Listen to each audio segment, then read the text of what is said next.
tonight's Front Row with host Marc Rotterman. Welcome back. Joining the conversation, Mitch Kokai of the John Locke Foundation, Democratic strategist Morgan Jackson, Donald Bryson with the Civitas Institute, and Donna King with WPTF Radio News.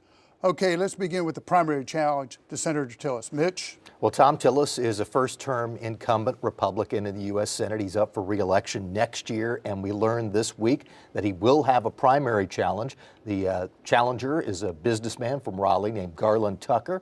He was most recently the chairman of the Triangle Capital Corporation. He's also been an author of a couple of conservative books, one dealing with the 1924 presidential election, another with American conservative heroes. Before I go any further, I should add the caveat that he was at one point a senior fellow for the John Locke Foundation. He was also a board member for the Civitas Institute, one of our other panelists, so that keep that in mind as we're chatting about this. This is his first run for public office, and he said what has prompted him to run against Tom Tillis was really a couple of issues: immigration and government spending. He doesn't like where Tillis has come down on both of those.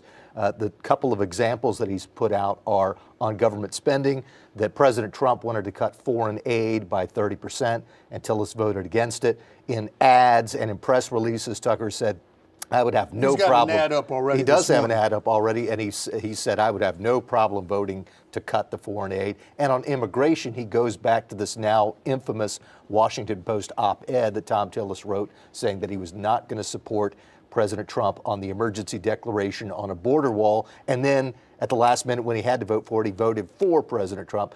Basically, Garland Tucker said those are a couple of the things that have helped convince him to get into this race. Morgan, what did you think of Tucker's rollout?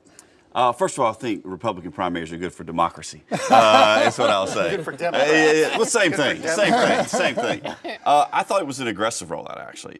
You have a lot of these folks over the years that rumor they're going to run and challenge an incumbent senator, and some dip their toe in the water and some don't. What we saw was a very aggressive rollout. You saw him taking really hardline messaging, running against Tillis from the right, which if you think about the U.S. senators who've lost in Republican primaries in the last 4 and 6 years, it's always been from the right. It's been from saying, hey, you're not with the base, we need to be with the base, and you run from the right. I think it was very aggressive. He's taken Tillis on some of his real weaknesses with What did you think of the ad? I thought the ad was brutal. I thought that when you start out an ad like that, you're putting a stake in the sand, saying put a marker down. A marker down that said, listen, I'm going to be aggressive. And this is exactly the kind of primary that Tom Tillis doesn't need.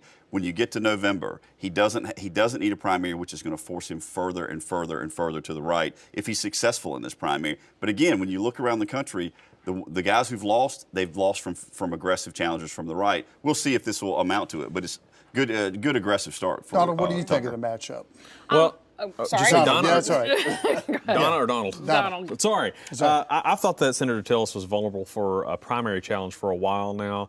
The latest Civitas poll indicated that his favorability is underwater at 26% favorable, 33% unfavorable. We'll see how vulnerable he is for an attack on these issues, these core issues on government spending and immigration.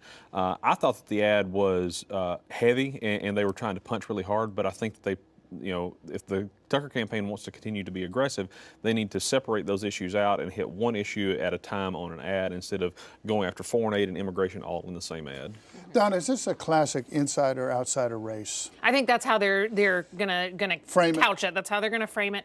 I think one of the things that's important to note: Garland Tucker has not run for office before. He's very clear that this is not where he's chosen to make his career, and that's what makes him the right candidate for this. He was an opponent and was actually critical of Donald Trump in the very beginning, and that's something that Tillis camp has jumped on very quickly. Both Tillis and Garland Tucker supported Rubio first go round, and now he's saying, but I'm happy with the way the economy is going. Garland Tucker is.